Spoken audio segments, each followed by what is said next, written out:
बिस्मिल्लाहिर्रहमानिर्रहीम। अस्सलाम वालेकुम वरहमतुल्लाहि वबरकातुहू। टीवी में आपको खुशामदीद कहता हूँ। सऊदी महकमा ट्रैफिक पुलिस की जानिब से एक इंतहाई अहम अपडेट है, क्योंकि सऊदी महकमा ट्रैफिक पुलिस अपने कवानीन को अपडेट करते रहते हैं और उन कवानीन को लागू करने के लिए जो ट्रैफिक फ़ाइन हैं उनको भी अपडेट किया जाता है कि लोगों का नुकसान ना हो सके।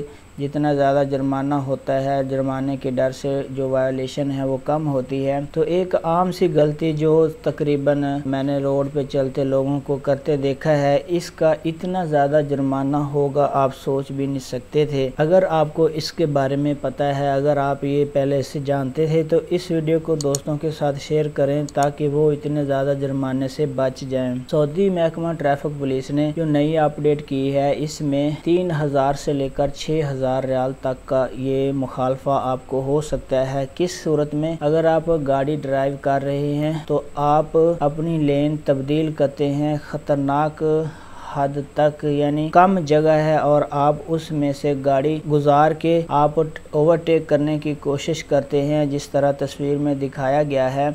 तो इससे ये होगा कि आप जो दूसरी लेन में गाड़ियां आ रही हैं उनकी ज़िंदगी के साथ भी खेलने की कोशिश कर रहे हैं। लिहाजा सऊदी महकमा ट्रैफिक पुलिस ने इसका 6000 रियाल मुखालफा रखा है। 3000 से 6000 रियाल, यानी 3000 का मतलब अगर शक की बुनियाद पर या अगर आपकी नीयत कम है, इससे किसी की जान को ख़तरा कम है, तो वो मुखालफा आपको ऑटोमेटिक कैमरा या रोड पर चलती जितनी गाड़ियाँ होती हैं जो मॉनिटरिंग कर रही होती हैं वो फाइन कर सकती हैं। आपको 3000 से 6000 रियाल तक का वो फ़ाइन आपकी कंडीशन की नोयत के मुताबिक आपको हो सकता है। तो फ्रेंड्स, कोशिश करें वीडियो को अपने दोस्तों के साथ शेयर करें कि ताकि वो भी इस इतने ज़्यादा ट्रैफिक का 6000 रियाल का फ़ाइन है इससे बच सके। इस तरह की इन्फॉर्मेटिव वीडियो देखने के लिए आप हमारे चैनल को सब्सक्राइब कर सकते हैं, फेसबुक पे लाइक कर सकते हैं। अपना बहुत सारा ख्याल रखिएगा। अस्सलाम वालेकुम वरहमतुल्लाह।